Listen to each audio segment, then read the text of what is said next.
இந்த திமுக இவ்வளவு நாள் இருந்தாங்கல்ல, ஏதாவது ஒரு நல்ல விஷயம் பண்ணிருப்பாங்க, இந்த விஷயம் பண்ணாங்க அது எனக்கு பிடிச்சிருந்தது அப்படின்னா இந்த ஆட்சி ஆண்டுல என்னது? அவங்களால 5 வருஷத்துல ஒண்ணுமே பலன் அடையல. அதுக்கப்புறம் அவங்களுக்கு பிடிச்சிருந்தா என்ன பிடிச்சி? புதுசா யாராவது ஃப்ரெஷ்ஷா வரணும், இது வரைக்கும் இல்லாத ஒரு கேண்டிடேட். இல்லை, இப்போ என்ன பண்ணாலும் குறை சொல்றவங்க சொல்லிட்டு தான் இருப்பாங்க, அவங்களும் பண்ணிக்கிட்டு தான் இருக்காங்க. ஸ்விக்கிலையும் இதுலேயும் ஜொமேட்டோலையும் போய் ஒர்க் பண்ணுறாங்க. அந்த மாதிரிலாம் இருக்கக்கூடாது. இப்ப எதுவுமே இலவசம் சொல்றது எல்லாமே தரமட்டமா தான். சார் உங்களுடைய பேரு? என் பேர் விஜயகாந்த். ஓகே, விஜயகாந்த். ஓகே, உங்ககிட்ட இந்த கேள்வி கேட்ட கரெக்டா இருக்கும்னு நினைக்கிறேன். நீங்க சின்ன வயசுல இருந்து நிறைய முதல்வர்கள் பார்த்திருப்பீங்க. உங்களுக்கு பிடிச்ச ஒரு முதல்வர் யாரு? அப்படின்னா ஐயா காமராஜர் ஐயா சொல்லுங்க. ஏன் காமராஜர்? ஏன்னா அவர் எல்லாம் என்ன பண்ணியிருக்காங்கிறது நிறைய பேருக்கு தெரியும். முக்கியமாக பார்த்தீங்கன்னா சத்துணவு திட்டம் அதை கொண்டு வந்தது அவர் தான். அப்புறம் நிறையா பிள்ளைங்களை படிக்க வச்சிருக்காரு. அது மட்டும் இல்லாமல் அவர் சாகுறப்ப கூட அவருக்குன்னு எதுவும் இல்லை, அந்த வீட்டிலேயே இருந்து மறைஞ்சு அவருக்குன்னு எதுவும் சேர்த்து வைக்கல. அப்போ உள்ளவங்க அதனால அப்போ பிடிச்சிருக்கு. சிறந்த முதல்வர்னா இதுக்கு முன்னாடி இருந்தவர் எம்ஜிஆருக்கு அப்புறம் எடப்பாடி வந்தாரு, ஓரளவுக்கு நல்லது செஞ்சாங்க. அதுக்கப்புறம் திமுக வந்து திமுகல ஒன்றுமே செய்ய முடியாத நிலைமையில இருக்கு. இவங்களால மக்கள் பாதிக்கப்பட்டவங்க அதிகமா இருக்காங்க. இப்போ சிறந்த தலைவரா விஜய் தேர்ந்தெடுத்தா நல்லபடியா ஆட்சி அமைப்பாரு, நல்லபடியா மக்களுக்கு நல்லது செய்வாரு. என்னோட சின்ன வயசுல நான் யாரையும் அந்த மாதிரி சந்திச்சது இல்லை. ஆனா இதுக்கு முன்னாடி எங்க அப்பா தாத்தாக்கள் காலத்துல நான் கேள்விப்பட்ட ஒரு நல்ல முதல்வர்னா காமராஜர்னு கேள்விப்பட்டிருக்கேன். ஏன்னா அவர் சின்ன வயசுலேருந்து எந்த ஒரு விஷயமும் ரொம்ப பிளான் பண்ணி பண்ணுவார். அவர் படிக்காத ஒரு ஆளாக இருந்தால் கூட அதில் புதுமையை கொண்டு வருவார். படித்தவங்க கூட அந்த மாதிரி செய்ய முடியாது, அந்த அளவுக்கு யோசிக்கக்கூடிய ஒரு ஆள். இன்னொன்று, நம்ம பிரதமர் இந்திரா காந்தி அவங்கள இங்கே டைரெக்டாக பிரதமராக்க வச்சதே ஒரு கிங் மேக்கர்னு சொல்லலாம் காமராஜர். ஸோ அவரை தான் எனக்கு ரொம்ப பிடிக்கும். காமராஜர்னா அவர் ரொம்ப எளிமையான ஆள், எதுக்கும் ஆசைப்படாத இது ஆறு. அந்த ஊழல்லாம் அதெல்லாம் கிடையாது அந்த பீரியடில். அதுக்கப்புறம் பார்த்தா செகண்ட் பார்த்தா மக்களுக்கு எம்ஜிஆர் அவர்கள் எல்லா ஏழை மக்களுக்கும் நல்ல உதவி பண்ணுற திட்டத்தில் இருந்தாங்க. மூணாவது ஜெயலலிதா அம்மா. இப்ப எம்ஜிஆர்னா எதுக்காக எம்ஜிஆர்னு சொல்றீங்க? எம்ஜிஆர்னா ஏழை மக்களுக்கு எப்படி நல்லது செஞ்சாரோ அதே போலதான் விஜய் செய்யறாருன்ட்டு ஒரு முயற்சி எடுத்திருக்காரு. எங்களுக்கு நம்பிக்கை இருக்கு அவர் நல்லது பண்ணுவாரு. திமுகலாம் நம்பி எங்களால ஒண்ணுமே பண்ண முடியாது, அவங்களால எங்களுக்கு ஒன்றும் லாபமும் கிடையாது, அவங்களால நாங்க பலன் அடிச்சது ஒண்ணுமே கிடையாது, எல்லாம் ஏமாந்து போய் தான் நாங்க நிக்கிறோம். இப்ப இருக்கிற கரண்ட் ஆட்சி திமுக இவங்க செஞ்ச ஒரு நல்லதுன்னா என்ன சொல்வீங்க? அவங்களால 5 வருஷத்துல ஒண்ணுமே பலன் அடையல. அதுக்கப்புறம் அவங்களுக்கு பிடிச்சிருந்தா என்ன பிடிச்சிருக்கு? அவரே பிடிக்கல, அப்புறம் எப்படி ஆட்சி பிடிக்க போகுதுங்க? பிடிக்காத ஆட்சி அமைச்சு வச்சுட்டாங்க, அப்போ நாசமா தான் போகுது நாடு.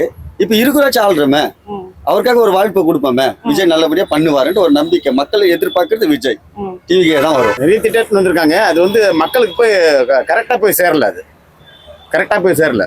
திட்டம் வந்திருக்காங்க, திட்டம் தீட்டுவாங்க, பட் ஆனா it will not reach the public. அது திமுகவோட பொறுப்புன்றீங்களா? திமுகவோட பொறுப்பு தான். திட்டங்கள் தீட்டலாம், அது போய் ரீச் ஆகணும், மக்கள்கிட்ட போயிட்டு நல்லா ரீச் ஆகணும். அது ரீச் ஆகல என்ன பொறுத்த வரைக்கும். ஒருவேளை ரீச் ஆயிருந்தா நல்லா இருந்திருக்கும். ரீச் ஆயிருந்தா நல்லா இருந்திருக்கும். திட்டம் தான் நல்லா இருந்து, நல்ல ஸ்கீம், எல்லாம் நல்ல ஸ்கீம் தான், பட் ரீச் ஆகல. இல்லை, பெண்களுக்கு இலவச பேருந்து அதுவும் ஓகே தான். அப்புறம் மாசம் 1000 ரூபாய். அது சிட்டில இருக்கவங்களுக்கு எப்படின்னு தெரியல, கிராமத்துல இருக்கவங்களுக்கு. அது ஆண்களா இருக்கும் போது பல பேர் குறை சொல்லிட்டே இருந்தாங்க, பொண்ணுங்களுக்கு மட்டும் பஸ் கொடுக்குறாங்க, பசங்களுக்கு எதுவுமே இல்லையா? அது உங்களுக்கு எப்படி தெரிஞ்சது? பெண்களுக்கு கொடுக்க அப்படிலாம் பார்க்க கூடாதுங்க. ஆம்பளைங்க எப்படி இருந்தாலும் பொழைச்சிப்பாங்க. பெண்கள் முடியாதவங்க, வயசானவங்க, இந்த ஓஏபி கொடுக்குறாங்களா, அது போல இது பெண்களுக்கு கொடுக்குறது அது வர இருக்கிற இது. மோஸ்ட்லி திமுக ஆட்சியில் எப்பயுமே பிரிட்ஜஸ்லாம் நல்லா பண்ணுவாங்க. அவங்களோட ஆட்சியில் மோஸ்ட்லி கட்டப்பட்ட இந்த வேலை செய்கிற பிரிட்ஜிலேருந்து எல்லா பிரிட்ஜுமே சரி அவங்களோட ஆட்சியில் இருந்தால் கட்டப்பட்டது. ஸோ அவங்களோட ஆட்சியில் எனக்கு ரொம்ப பிடிச்சது கட்டமைப்பு. இப்போ 2026 கண்டிப்பா யாராவது ஒருத்தர் முதலமைச்சர் ஆகலாம் போறாரு. திமுகவோ தாவேக்காவோ எடப்பாடியோ யாரா வேணாலும் இருக்கலாம். ஒருவேளை அவங்க வரும்போது இந்த விஷயங்களை செஞ்சா அது ரொம்ப நல்லா இருக்கும் அப்படின்னு உங்களுக்கு ஒரு கோரிக்கை இருக்கும் இல்லையா? அது கண்டிப்பா என்னன்னா மக்களுக்காக பெண்களுக்காக முதல் பாதுகாப்பு. பெண்களுக்காக ஒரு பஸ்ல இலவச பஸ் நாங்க கேட்கல. இலவச பஸ்னால பெண்கள் இப்போ கேட்கறதுன்னு சொன்னதுனால இப்போ ரொம்ப அவதிக்கப்படுறாங்க. அவங்களுக்காக 10 ரூபா கட்டணம் இருந்தா கூட 10 நிமிஷத்துக்கு ஒரு பஸ் வந்தா கூட அவங்க நல்லா வீடு போய் மக்கள் சேருவாங்கன்ட்டு. இப்ப எதுவுமே இலவசம் சொல்றது எல்லாமே தரமட்டமா தான் ஆகுறாங்க.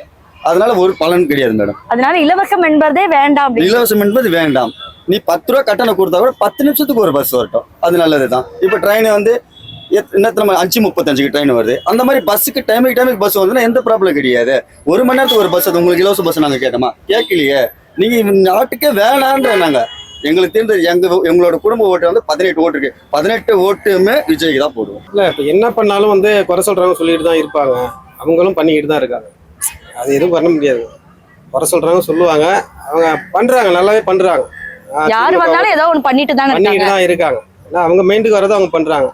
குறை சொல்கிறவங்க இதை பண்ணுனா நல்லா இருக்குன்னு சொல்ல மாட்டாங்க. ஆனால் அவங்க பண்ணுறதை ஏன் குறை சொல்கிறாங்கன்னு தெரியல. மக்களுக்கு என்ன தேவை இருக்கோ அதை செய்யணும், அது பூர்த்தி செய்யணும். அது மக்களுக்கு என்ன தேவை, ஏதாவது ஒரு பாயிண்ட். இப்போ எம்ப்ளாய்மெண்ட் வந்து நிறைய இருக்கு, படிச்சிருக்காங்க இளைஞர்கள் வந்து நிறைய இன்ஜினியரிங் படிச்சிருக்காங்க, ஐடி படிச்சிருக்காங்க, ஸ்விக்கிலையும் இதுலேயும் ஜொமேட்டோலையும் போய் ஒர்க் பண்ணுறாங்க.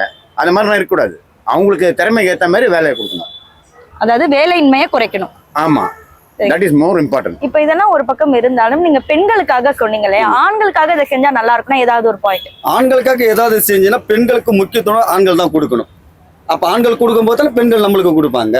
அப்ப நம்ம என்ன பார்க்கணும், எதிர்பார்க்கணும், நம்மளுக்கு நல்ல தலைவராக வரணும், நம்மளுக்கு நல்ல ஆட்சி கொடுப்பாரு, நம்மளுக்கு நல்லது செய்வாரு, அப்படி நம்ம அவரை நம்பும் போது அவரு நம்ம மேல நம்பிக்கை. புதுசாக யாராவது ஃப்ரெஷ்ஷாக வரணும், இது வரைக்கும் இல்லாத ஒரு கேண்டிடேட் வந்து இது வரைக்கும் பண்ணாத ஒரு சில விஷயங்களை நல்லா பண்ணணும். ஒரு 5 வருஷம் பண்ண போகிறோம்னா அந்த 5 வருஷத்துக்கு ஒரு ஒர்த்து இருக்கணும். அதுக்கு அப்படி அந்த ஒர்த்து இருந்தால் தான் அதுக்கு அடுத்த 5 வருஷம் மக்கள் நல்லா இருப்பாங்க. ஸோ 2026 முழுசாக நம்பியிருக்கோம். பார்த்து மக்கள் தான் தீர்ப்பு பண்ணணும்.